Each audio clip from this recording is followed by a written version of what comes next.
ಸಮಸ್ಯೆಗಳನ್ನು ನಾನು ಬಗೆಹರಿಸ್ತೇನೆ ಅನ್ನೋ ದೃಷ್ಟಿಯಿಂದ ಇವತ್ತಿಲ್ಲಿ ಬಂದಿದ್ದಾರೆ.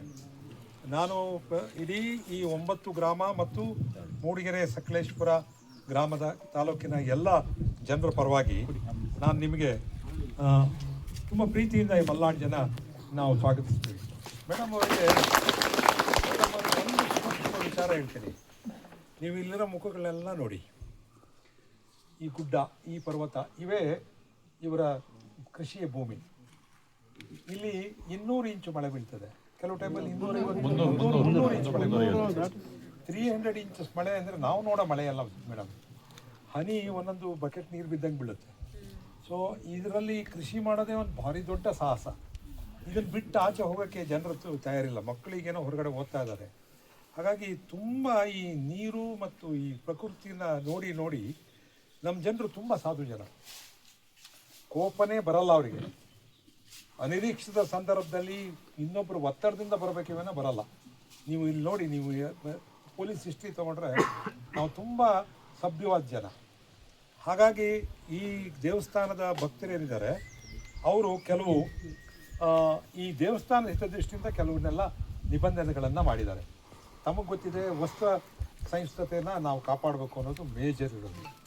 ತಮಗೆ ಗೊತ್ತಿದೆ, ನೀವು ಗೋಲ್ಡನ್ ಟೆಂಪಲಿಗೆ ಹೋದರೆ ಸಿಕ್ಕರು ಒಂದು ಸಣ್ಣ ಕಸ ಬಿದ್ದರೆ ಅದು ತಕ್ಷಣ ಎತ್ತಬೇಕು. ಅವನು ಒಂದು ಕಸ ಬಿದ್ದರೆ ಧರ್ಮಸ್ಥಳದಲ್ಲಿ ಮಂಜುನಾಥೇಶ್ವರಿಗೆ ಲಕ್ಷಾಂತರ ಜನ ಬರ್ತಾರೆ. ಒಂದು ಅಶಿಸ್ತು ಅಲ್ಲಿ ನಡೆಯೋದಕ್ಕೆ ಅವಕಾಶ ಆಗ್ತಾ ಇಲ್ಲ. ಈ ಥರ ಪವಿತ್ರವಾದ ಜಾಗಗಳೆಲ್ಲವೂ ಕೂಡ ತುಂಬ ಪವಿತ್ರವಾಗಿದೆ. ಇದರಲ್ಲಿ ಈ ಸಮಸ್ಯೆಗಳು ಸೃಷ್ಟಿ ಆಗ್ತಾ ಇರೋದು ಕಳೆದ 10 ವರ್ಷದಿಂದ ಈಚೆಗೆ ಜಾಸ್ತಿ ಆಗ್ತಾ ಇದೆ. ಯಾವಾಗ ಈ ಸೋಷಿಯಲ್ ಮೀಡಿಯಾ ಜಾಸ್ತಿ ಆದಾಗ ಈ ಪ್ರಕೃತಿ, ದೇವಸ್ಥಾನ ಮತ್ತು ಡ್ರೋನ್ ಮುಖಾಂತರ ಯಾವಾಗ ನೋಡಿದ್ರು ಜನ ಆಕರ್ಷಣೆ ಜಾಸ್ತಿ ಆಯಿತು.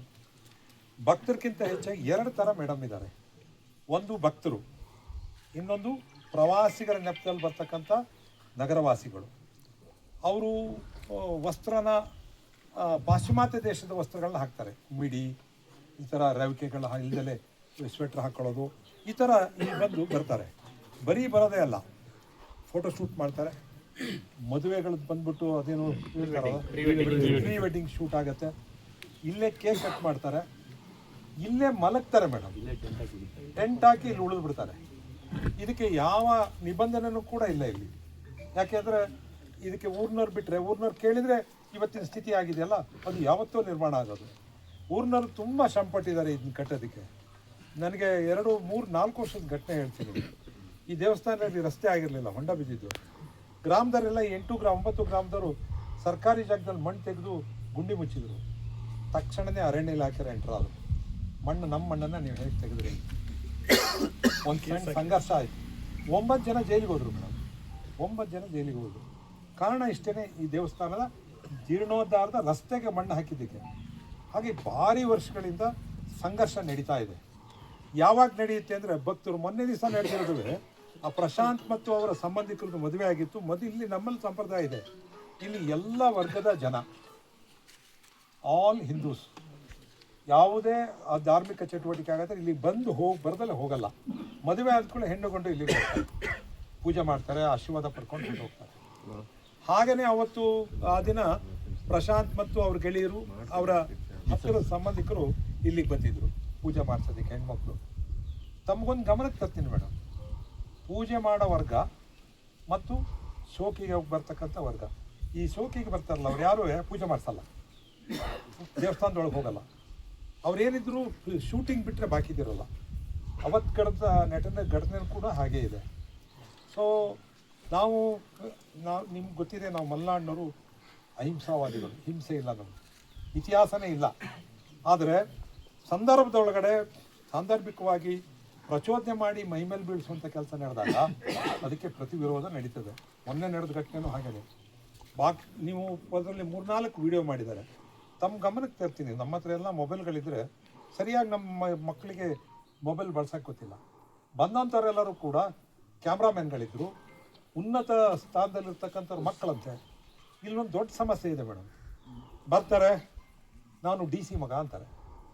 ಭಟ್ರಿಗೆ ಹೆದರ್ಸೋಕ್ಕೆ ನಾನು ಮುಜರಾಯಿ ಇಲಾಖೆಯವ್ರು, ಯಾಕೆಂದ್ರೆ ಮುಜರಾಯಿ ಇಲಾಖೆಯವ್ರು ನಾವು ಅಂತಾರೆ. ಆಮೇಲೆ ಕೆಲವರು ಹೇಳ್ತಾರೆ ನಾವು SP ಮಕ್ಕಳು, ಮಂತ್ರಿಗಳ ಮಕ್ಕಳು. ಹೀಗೆ ಅವ್ರ ಅಪ್ಪ ಅಮ್ಮನ ಹೆಸರು ಹೇಳ್ಕೊಂಡು ಬಂದು ಇಲ್ಲಿ ಹೆದರಿಸಿ ಇಲ್ಲಿ ಅವರು ಮಾಡ್ಕೊಂಡು ಹೋಗ್ತಾರೆ. ಮೊನ್ನೆ ದಿವಸ ಬಂದಂಥವ್ರು ಏನೋ ಒಂದು ಇನ್ಸಿಡೆಂಟ್ ನಡೀತದೆ ಮೇಡಮ್. ನನಗೆ ನಮ್ಮ ಜನರಿಗೆ ಸಕಲೇಶ್ಪುರ ಸ್ವಲ್ಪ ದೂರ, ಹಾಸನಕ್ಕೆ ಹೋದರೆ ನಾವು ಇನ್ನೂ ಕೂಡ ನಿಮ್ಮ ಹತ್ರ ರಿಕ್ವೆಸ್ಟ್ ಮಾಡ್ಕೊಂಡು ಬರ್ತೀವಿ. ತಮಗೆ ಗೊತ್ತಿದೆ ನಿಮಗೆ. ಬೆಂಗಳೂರಿಗೆ ಹೋದರೆ ನಾವು ಮಾತೇ ಆಡಲ್ಲ. ಆದರೆ ಬೆಂಗಳೂರು, ಮಂಗಳೂರು, ಮೈಸೂರು ಈ ಕಡೆಯಿಂದ ಬಂದು ಮಂಗಳೂರಿನಲ್ಲಿ ಹಾಗೆ ಮಾಡಲ್ಲ. ಈ ಭಾಗದಲ್ಲಿ ಬಂದಂಥವ್ರು ಬಂದ್ಬಿಟ್ಟು ಈ ಥರ ಶೂಟಿಂಗ್ ಮಾಡಬೇಡಿ, ಈ ಥರ ನೀವು ದೇವಸ್ಥಾನ ಮೇಲೆ ಕಾಲಿಡಬೇಡಿ ಅಂತ ಭಟ್ರು ಹೇಳಿದ್ದಾರೆ. ಬಂದಂಥವ್ರು ಅವ್ರು ಭಕ್ತರು ಹೇಳಿದ್ದಾರೆ. ಅಷ್ಟನ್ನು ಅವರು ರಿಸೀವ್ ಮಾಡಬೇಕಂತ ಹೇಗೆ ಆಯಿತು ಇನ್ನು ಮಾಡಲ್ಲ ಆಗೋಗಿದೆ ಅಂತ ಹೇಳಬೇಕು. ಮಿಡಿ ಹಾಕ್ಕೊಂಡು ಬಂದರೆ ಹೆಣ್ಮಕ್ಳು ತಿರುಗಾಡ್ತಾರೆ, ಕೇಕ್ ಕಟ್ ಮಾಡ್ತಾರೆ. ಆಗ ಹೇಳಿದ್ದಕ್ಕೆ ಅವ್ರು ಏನು ಹೇಳಿದ್ದಾರೆ, ಏಯ್ ನಾನು ಮಾಡ್ತೀನಿ ಕಣೋ, ನಾನು ಯಾರು ಗೊತ್ತಾನೋ, ನಾನು ಇಂಥವ್ನ ಮಗ, ನೀವು ಏನಾರು ಮಾಡೋದಿದ್ರೆ ಮಾಡ್ಕೊಳ್ರಿ ಅಂತ ಹೇಳಿ ನಿನಗೆ ಅವ್ರು ಸ್ವಲ್ಪ ಜೋರು ಮಾಡಿದ್ದಾರೆ, ಈಗೆಲ್ಲ ಮಾತಾಡಬೇಡಿ ಅಂತ. ಅದಕ್ಕೆ ಅವ್ರು ಹೇಳಿದ್ದಾರೆ 1 ಗಂಟೆ ನಾನು ಇಲ್ಲಿರ್ತೀನಿ, ತಾವು ಇದನ್ನು ಗಮನಿಸ್ಬೇಕು, ಪೊಲೀಸ್ ಅಧಿಕಾರಿಗಳು ಗಮನಿಸ್ಬೇಕು. 1 ಗಂಟೆ ನಾನು ಇರ್ತೀನಿ, ಇರೋರು 6 ಜನನೋ 7 ಜನನೋ ಅವರು. 1 ಗಂಟೆ ಅವ್ರಿಗೆ ಇರ್ತೀನಿ, ಯಾವನ್ ಕರ್ಕೊಬರ್ತೀಯ ಬಾ, ನೀನು ತಾಕತ್ತು ನೋಡ್ತೀನಿ ಅಂತ ಮಾತಾಡ್ತಾರೆ. ಸರ್, ಮನುಷ್ಯನ ಪ್ರಚೋದನೆ ಮಾಡಿದ ಮೇಲೆ ಮತ್ತೆ ನಡೆಯುವಂಥ ಘಟನೆಗಳು ಅವು ನಮ್ಮ ಕೈನಲ್ಲಿ ಇರಲ್ಲ. ಆದರೆ ನಾವು ಹಿಂಸಾವಾದಿಗಳಲ್ಲ ಅನ್ನೋದನ್ನ ಸ್ಪಷ್ಟಪಡಿಸ್ತಿಲ್ಲ. ಇದಾದ ನಂತರ ನಡೆದಂಥ ಘಟನೆ ಬೇರೆ ಆಯಿತು. ಇವತ್ತು ನಮಗೆಲ್ಲ ಆತಂಕ ಏನಿದೆ ಅಂದರೆ, ಈ ದೇವಸ್ಥಾನದ ಪಾವಿತ್ರ್ಯತೆ ಉಳಿಸೋದೇ ತಪ್ಪ, ಈ ಸಂಸ್ಕೃತಿ ಹೆಸರಿನಲ್ಲಿ, ಈ ಫೋಟೋಶೂಟ್ ಹೆಸರಿನಲ್ಲಿ ಈ ಸಂಸ್ಕೃತಿ ಮತ್ತು ಈ ನೇಚರ್ನ ಹಾಳು ಮಾಡಿದರೆ ವಾಪಸ್ ಸಿಗುತ್ತಾ? ತಾವು ಇಲ್ಲಿ ನೋಡ್ತಾ ಇದ್ದೀರಿ, ಈ ಮರಗಿಡದಲ್ಲಿ ಗ್ಯಾಪ್ ಕಾಣ್ತಾ ಇಲ್ಲ ನಿಮಗೆ. ಇಲ್ಲಿ ಜನರ ರಕ್ಷಣೆ ಮಾಡಿರೋದು, ಇದ್ರೊಳಗೆ ಮರ ಕಡಿಬೋದಲ್ಲ, ಕಡಿದಿಲ್ಲ. ಭಾರಿ ಬೆಲಬಾಳ ಅಂತ ಮರಗಳಿದ್ದಾವೆ, ಏನೂ ಮಾಡಿಲ್ಲ. ಅದರ ನದಿಯ ಮೂಲಕ್ಕೆ ಹೋಗಿ ಈ ಪ್ಲಾಸ್ಟಿಕ್ಗಳು ಹಾಕಿಲ್ಲ. ನನಗೆ ಎಷ್ಟು ದೊಡ್ಡ ಸುದ್ದಿ ಅಂದರೆ, ನಿಮಗೊಂದು ಬೆಳಿಗ್ಗೆ ನಾನು ಹಾಕಿದ್ದೆ ಒಂದು ನೀವು ನೋಡಿದ್ರಲ್ಲ ಗೊತ್ತಿಲ್ಲ, ಅವರು ಮಳೆಗಾಲದಲ್ಲಿ ನಡ್ಕೊಂಡ್ರು. ಸುಮ್ಮನೆ ಈಗ ಹೋಗ್ಬೇಕಾದ್ರೆ ಹಿಂಗೆ ಬಗ್ಗೆ ನೋಡಿ ಮೇಡಮ್, ಏನೆಲ್ಲ ಬೇಕು ಬಾಟ್ಲುಗಳಿಂದ ಹಿಡಿದು ಎಲ್ಲವೂ ಬಿದ್ದಿರ್ತವೆ. ಜೊತೆಗೆ ಆ ಮೆಟ್ಲು ಕೆಳಗೆ ಇಳಿದು ಹೋದರೆ ಹೆಣ್ಮಕ್ಳು ಬಳಸ್ತಕ್ಕಂಥ ವಸ್ತುಗಳನ್ನು ಅಲ್ಲಿ ಬಿಸಾಕ್ ಹೋಗ್ತಾರೆ. ಇಲ್ಲಿ ಬಂದವರು ಅಲ್ಲಿ ಚೇಂಜ್ ಮಾಡ್ಕೊಳ್ತಾರೆ. ಇದರ ಪಾವಿತ್ರ್ಯತೆ ಏನಾಗುತ್ತೆ? ಇದನ್ನು ಪ್ರಶ್ನೆ ಮಾಡಿದವರು ಶಿಕ್ಷೆಗೊಳಗಾಗ್ತಾರೆ. ನಾವೇನು ಅಪರಾಧ ಮಾಡಿದ್ದೀವಿ? ಇದೇ ವಿಚಾರನ ನೀವು ಗೋಲ್ಡನ್ ಟೆಂಪಲ್ಗೆ ಹೋಗಿ ಮಾಡ್ತಾರಾ, ಧರ್ಮಸ್ಥಳದಲ್ಲಿ ಮಾಡ್ತಾರಾ? ಹೀಗೆ ಏನಾಗ್ಬಿಟ್ಟಿದೆ ಇದು ಮೇಡಮ್. ನೋಡೋಕ್ಕೆ ಭಾರಿ ಸಿದ್ದಾಗಿ, ನನಗೆ ಪ್ರಶ್ನರೊಬ್ಬರು ಹೇಳಿದರು, ಭಾರಿ ಸದ್ದು ಮಾಡಿದೆ ಇದು, ಇಡೀ ದೇಶವ್ಯಾಪ್ತಿ ಹೊರಟೋಗಿದೆ, ದೊಡ್ಡ ಅಧಿಕಾರಿಗಳು ಪ್ರಶ್ನೆ ಮಾಡ್ತಾರೆ. ಸತ್ಯ, ಘಟನೆನ ಮಾತ್ರ ಆ ಹಲ್ಲೆ ಅಂತ ಪ್ರಶ್ನೆ ಮಾಡ್ತಾರೆ. ಆ ಘಟನೆ ಹಿನ್ನೆಲೆಗಳೇನು, ಅದು ಯಾಕೆ ಆಗ್ತಾ ಇದೆ, ಯಾಕೆ ಆಯಿತು, ಮಾಡಿದಂಥವ್ರು ಹಿನ್ನೆಲೆ ಇದೆಯಾ?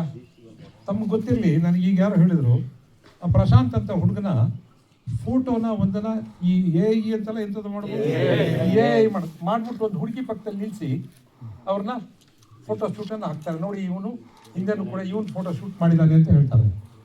ಸೊ ಹೀಗೆ ತಂತ್ರಜ್ಞಾನನ ಬಳಸಿ ಬುದ್ಧಿವಂತರು. ಆಮೇಲೆ ಅದಾದ ನಂತರ ನಮಗೆ ಇನ್ನೊಂದು ಆತಂಕ ಇದೆ, ನಮ್ಮ ಪೊಲೀಸ್ನವರು ಹಂಗೆ ಮಾಡಲ್ಲ ಅಂತ ನಾನು ಅನ್ಕೊಂಡಿದ್ವಿ. ಮಾಡಿದ್ರೆ ಅದು ಕಾನೂನು ಬಾಹಿರ. ಸುಪ್ರೀಂ ಕೋರ್ಟ್ ಕ್ಲಿಯರ್ ಆದಂಥ ಜಡ್ಜ್ಮೆಂಟ್ ಇದೆ. ಮತ್ತೆ ಮಾನವ ಹಕ್ಕು ಉಲ್ಲಂಘನೆ ಆಗ್ತದೆ. ಅವ್ರ ಕೈಗೆ ಬೇಡಿ ಹಾಕಿರೋದು ಎಲ್ಲ ಕಡೆ ಇಡೀ ರಾಜ್ಯಾದ್ಯಂತ ಲಕ್ಷಾಂತರ ವ್ಯೂವರ್ಸ್ ನೋಡ್ಬಿಟ್ಟಿದ್ದಾರೆ. ಹಾಗಾದ್ರೆ ಬೇಡಿ ಹಾಕೋದೇ ಆದರೆ ಯಾವ ಅಪರಾಧ ಮಾಡಿದ್ದಾರೆ? ಅದಕ್ಕೆ ಯಾರನ್ನ ಪ್ರಶ್ನೆ ಮಾಡಬೇಕು? ಪೊಲೀಸ್ ಅಧಿಕಾರಿಗಳಿಗೆ ಉತ್ತರ ಕೊಡಬೇಕಾದಂಥ ಸ್ಥಿತಿ ಇದೆ. ನಾವು ಅಪರಾಧಿಗಳಲ್ಲ, ಆಪಾದನೆ ಇದೆ ಅಷ್ಟೇ. ಸೊ ಹೀಗಾಗಿ ನಾನು ತಮ್ಮ ಹತ್ರ ಕೇಳ್ಕೊಳ್ಳೋದು, ನಮ್ಮ ಸ್ನೇಹಿತರುಗಳು ಕೆಲವು ಡಿಮಾಂಡ್ಗಳನ್ನು, ಒತ್ತಾಯಗಳನ್ನು ತಮ್ಮ ಮುಂದೆ ಇಟ್ಟಿದ್ದಾರೆ. ತಾವು ಡೆಪ್ಟಿ ಕಮಿಷನರ್, ನನಗೆ ಗೊತ್ತಿದೆ, ನೀವು ತುಂಬ ಶ್ರಮದಿಂದ ಬಂದವರು, ತುಂಬ ಒಳ್ಳೆಯ ಕೆಲಸ ಮಾಡಿದವರು. ಹಾಸನ ಜಿಲ್ಲೆಯಲ್ಲಿ ನಾವೇ ನಿಮ್ಮನ್ನು ಭೇಟಿ ಮಾಡಿದ್ವಿ, ಆನೆ ಸಮಸ್ಯೆ ಬಗ್ಗೆ ಭೇಟಿ ಮಾಡಿದ್ವಿ, ಬಗೆಹರಿಸುವಂಥ ನಿಟ್ಟಿನಲ್ಲಿ ಕೆಲಸ ಮಾಡಿದಿರಿ. ಮುಳುಗಡೆ ಪ್ರದೇಶದ ರೈತರ ಸಮಸ್ಯೆನ ಇದುವರೆಗೆ ಯಾವ ಡೆಪ್ಟಿ ಕಮಿಷನರು ಕೈಗೆತ್ಕೊಂಡಿಲ್ಲ, ನೀವು ಕೈಗೆತ್ಕೊಂಡಿದ್ದೀರಿ. ಸೆಕ್ಷನ್ 4 ಈ ಭಾಗದಿಂದ ಹಿಡಿದು ಅಗಣಿನಲ್ಲಿ 8 ಗ್ರಾಮಗಳ ಸಮಸ್ಯೆ ನೀವು ಆಲಿಸಿದಿರಿ. ನನಗೆ ತಹಸೀಲ್ದಾರರು ನಿಮ್ಮ ಬಗ್ಗೆ ನಮ್ಗೆ ಎಷ್ಟು ಅಭಿಮಾನ ಇದೆ. ತಹಸೀಲ್ದಾರ್ ಬಂದು 3 ದಿನಕ್ಕೆ ನೀವೊಂದು ಆದೇಶ ಮಾಡ್ತೀರಾ, ನಾವೇ ಬಂದು ನಿಮಗೆ ಮನವಿ ಕೊಟ್ವಿ, ತಕ್ಷಣವೇ ಹೋಗಿ ಅಗ್ನಿಗುಡ್ಡದಲ್ಲಿ ಇರ್ತಕ್ಕಂಥ ವ್ಯಾಪ್ತಿನ ತೋರಿಸಿ ತನಗೆ ವರದಿ ಕೊಡಬೇಕು ಅಂತ ಹೋಗಿ ವರದಿ ಕೊಡ್ತಾರೆ. ಇವತ್ತೇನೋ ಅವ್ರಿಗೊಂದು ಭಯದಿಂದ ಸ್ವಲ್ಪ ಮುಕ್ತ ಆಗಿದ್ದಾರೆ. ಬಿಕಾಸ್ ನೀವು ಒಂದು ನಿಮ್ಮಿಂದ ಒಬ್ಬ ಒಳ್ಳೆ ಅಧಿಕಾರಿ ಏನು ಬೇಕಾದ್ರೂ ಮಾಡ್ಬೋದು ಅನ್ನೋದಕ್ಕೆ ನೀವು ಉದಾಹರಣೆ. ಇಲ್ಲಿ ಅನೇಕ ಜನ ಡೆಪ್ಟಿ ಕಮಿಷನರ್ಗಳು ಮತ್ತು ಎಸ್ ಪಿಗಳು ಭಾರಿ ಒಳ್ಳೆ ಹೆಸರು ತೊಗೊಂಡು ಹೋಗಿದ್ದಾರೆ. ಬಹುಶಃ ಆ ಸಾಲಿನಲ್ಲಿ ನೀವು ಬರ್ತೀರಾ. ಇವತ್ತು ಇಷ್ಟು ಕಿವಿಗಳು ಕಣ್ಣುಗಳು ನಿಮ್ಮ ಕಡೆ ನೋಡ್ತಾ ಇದ್ದಾವೆ. ಯಾಕೆಂದರೆ